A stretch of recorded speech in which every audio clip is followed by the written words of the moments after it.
At 8 months pregnant, my long-distance husband, worried I'd get jealous, replaced his young, beautiful secretary with an old woman. Then for our anniversary, he sent a 9-carat diamond ring from overseas. Everyone bashed, telling me how lucky I was. But I only needed one glance at the ring before I coldly dialed Zachary's number. I don't want this ring, and I don't want to see you again. We're getting a divorce. Hush fell over the room. On the other end of the line, Zachary's voice trembled. What? What did I do wrong? I've spent years flying back and forth for you, showering you with gifts. You're pregnant and sensitive. So I even fired the secretary I'd had for years and hired a woman old enough to be my mother. And this ring, Jane, it's one of a kind. Have I not been good enough to you? My face was a mask. Then, you can give the ring to your new secretary and spend the rest of your life with her. We're done. That night, Zachary boarded a red-eye flight, enduring more than 10 hours in the air to come back. Came straight to my hospital room. The moment he appeared, I pulled the divorce papers from my bag and laid them in front of him. Since you're here, I said calmly, you can just sign these. Zachary's face was ashen. His voice raspy. Honey, you're just saying this to get me to come home, right? I'm here now, you can stop. The other patients in the ward started whispering. A divorce? What a shame. Look at her belly. She's about to pop. I know her. Her husband works abroad, but he's always sending gifts to the hospital. He treats her like a queen. She's just being difficult. I heard he sent her a 9-carat diamond yesterday, and she wasn't happy with it. The murmurs of condemnation grew louder, and the glares of disgust became impossible to ignore. Everyone saw me as a spoiled, ungrateful wife taking a stand for the poor. Wrong Zachary. And why wouldn't they? For years, Zachary had been the perfect husband. We were childhood sweethearts, each other's first love. He spent every day finding new ways to make me smile. When the company needed someone to manage the new branch in the States, I was hesitant to send anyone else. He volunteered. Immediately after that, he practically lived on red-eye flights, shuttling between 2 countries, collecting hundreds of boarding passes, just for a few hours with me. When I got pregnant, he replaced his young, gorgeous secretary with an older woman just to put my mind at ease. My friends and family all said I'd hit the jackpot, but that was all in the past. I turned away from him, my voice unwavering. Think whatever you want. This divorce is happening today. His eyes reddened. He grabbed my hand, his voice cracking as he begged, Jane, please don't do this. If you don't like the ring, I'll buy you something else. I'll quit my job. I'll stay here with you until the baby comes. Okay? Not okay. I pulled my hand from his grasp, my gaze like ice. The only thing I want from you is a divorce. Seeing my resolve, Zachary's new secretary, Linda, rushed forward, her voice shrill. Mrs. Lewis, how can you do this to him? He dropped a multi-million-dollar contract and flew for over 10 hours on a red-eye, just to appease your little tantrum. And that ring, do you have any idea what he went through to have a top designer create that for you?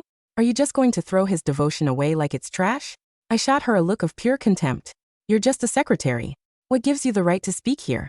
And since you feel so sorry for him, why don't you marry him instead? Linda's face flushed a deep mottled red. Mrs. Lewis, what are you saying? Look at my age. You can't be jealous of me. Zachary's brow furrowed. Honey, isn't your pregnancy making you a little paranoid? Me and Linda? How is that even possible? The onlooker sized Linda up and couldn't help but snicker. Is this woman insane? She's jealous of a grandma? That lady has to be in her 50s, maybe 60s. Her husband is young, handsome and rich. If he wanted to cheat, he'd have women throwing themselves at him? Why would he pick someone old enough to be his mother? Exactly. How desperate would he have to be to go for her? The laughter grew and Zachary's expression filled with exasperation. He gripped my hand tightly, his voice a low, pleading whisper. I hired an older secretary specifically, so you wouldn't get jealous. How can you still think the worst of me? We have so much history, Jane. Please don't do this. We can't get a divorce. I stared at him and let out a cold laugh. Fine, then fire her. Zachary froze, a flicker of hesitation in his eyes. Mrs. Lewis. Linda suddenly dropped to her knees in front of everyone, tears streaming down her face. My son has a terminal illness and my husband is dead. She sobbed. Mr. Lewis only gave me this job out of pity.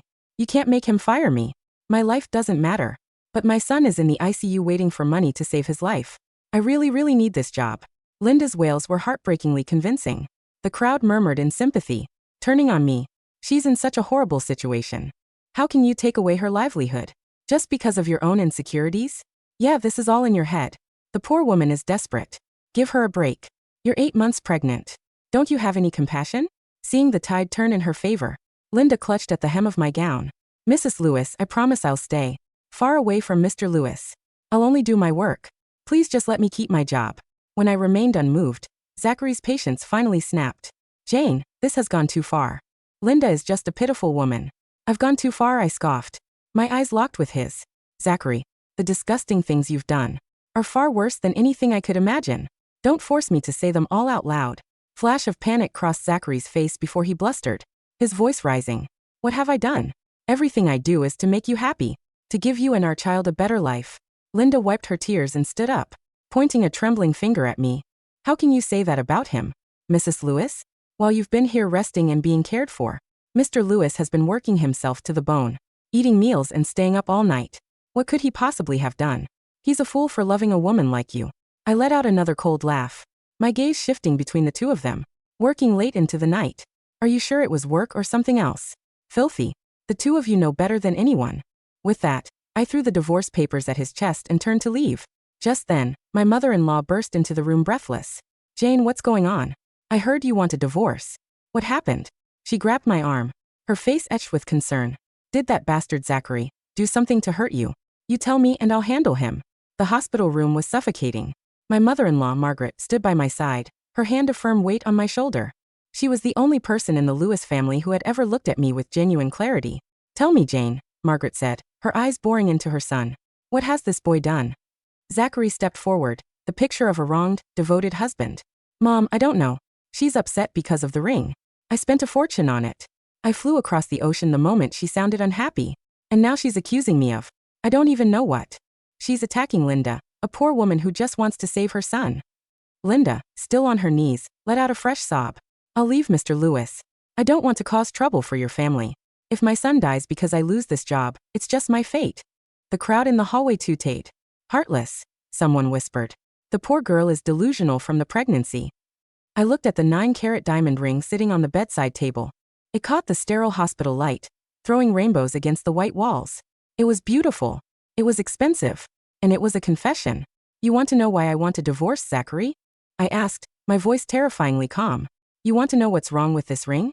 Zachary wiped sweat from his forehead. It's a top-tier diamond, Jane. What could be wrong? Pick it up, I commanded. Look at the inner band. Not with your eyes. Use the jeweler's loop you definitely have in your pocket, since you claim to have vetted this piece personally. Zachary froze. His hand twitched toward his pocket. Go on, I urged. Or should I let the hospital security use their magnifying glass? Linda's sobbing stopped abruptly. She looked up, and for a fraction of a second, the pitiful expression on her face vanished, replaced by a sharp, predatory flicker of fear. Margaret reached out, grabbed the ring, and pulled a small magnifying glass from her purse. She was an antique collector and never traveled without it. She squinted at the inner engraving. The silence that followed was heavy enough to crush bones. Zachary, Margaret whispered, her voice trembling with a different kind of rage. Who is Lulu? The crowd gasped. Zachary's face went from ashen to a ghostly, translucent white. It's a mistake. Zachary stammered. The designer. They must have mixed up the orders.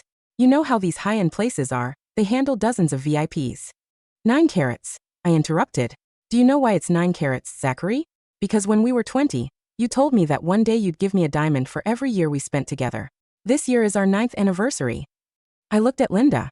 And do you know what Linda's real name is? Her full legal name? Linda tried to scramble up, but Margaret's driver, who had just arrived, blocked the door. Her name isn't Linda, I said, pulling my phone out. I swiped to a photo I had received an hour before the ring arrived. It was a high-resolution scan of a birth certificate from a hospital in New York. Her name is Lucinda, Lulu to her friends. And her terminally ill son? His name is Zachary Lewis Jr. He was born 6 months ago. The old woman on the floor didn't move. I walked over to her, ignoring the pain in my back, and grabbed the edge of her hairline. With one violent tug, the gray, frizzy wig came off, revealing sleek, honey blonde hair underneath. I grabbed a wet wipe from my bedside table and smeared it across her face. The wrinkles, cleverly applied latex and theatrical makeup, peeled away to reveal the smooth, young skin of the secretary Zachary claimed to have fired. The hospital ward went silent. The patients who had been mocking me moments ago looked like they wanted to vanish into the floorboards. You didn't hire an old woman to put my mind at ease, I spat, throwing the wig at Zachary's feet. You hired a professional makeup artist to disguise your mistress so you could bring her into our lives, into our conversations, and even into my home when you visited, all while laughing at how paranoid I was. Zachary fell back against the wall. The devoted husband persona was shattering, falling away like the latex on Lucinda's face. Jane, listen, he pleaded, but the honey was gone from his voice. It was replaced by the desperate rasp of a cornered animal. It was a mistake. I was lonely. The States, it's a big place and you weren't there. Lucinda was just she was there. And the ring? I asked. The ring that was supposed to be my anniversary gift? I assume the designer didn't mix it up. I assume you bought two. One for the wife to keep her quiet, and one for the mother of your son. But you're a busy man, Zachary. Flying all those red ice. You must have grabbed the wrong box when you left her apartment to head to the airport. I picked up the ring and threw it. It didn't hit him. It hit the floor with a dull thud, rolling into the corner like trash. Those hundreds of boarding passes you showed me? I continued. I called the airline. My cousin works in their corporate office. You booked those flights, yes. But you only boarded half of them. The rest of the time, you were in a penthouse in Manhattan that you bought with the expansion funds my father invested in your company. Margaret, Zachary's own mother, walked up to him and delivered a slap so hard it echoed down the hallway. You used your father's legacy and Jane's family's money to build a nest for a whore? Margaret's voice was low and lethal. And you dared to bring her here? To a maternity ward?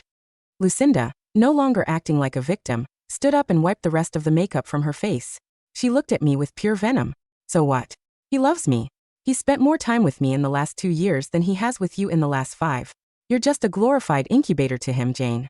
Why do you think he wanted the older secretary?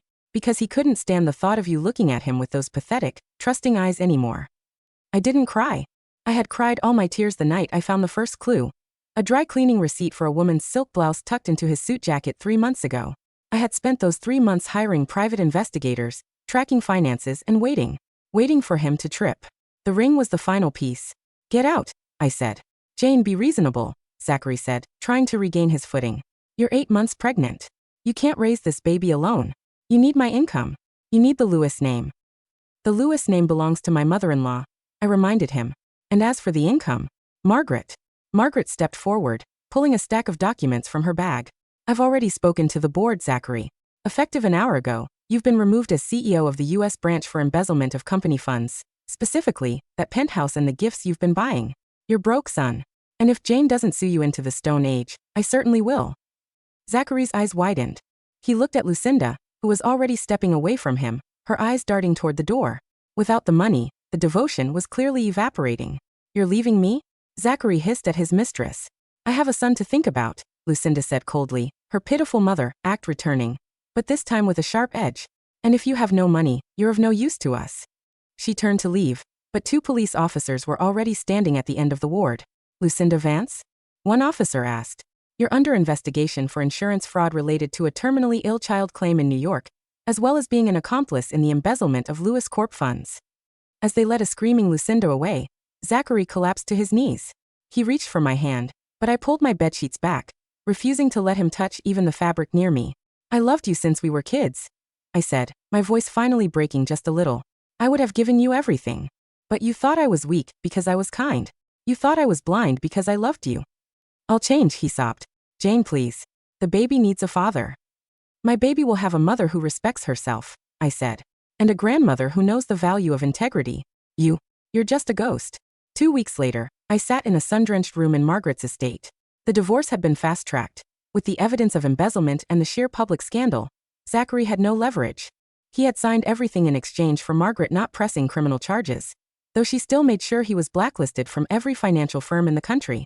The 9-carat ring had been sold. I used the money to set up a trust fund for a local orphanage. I didn't want a single cent of his guilt near my child.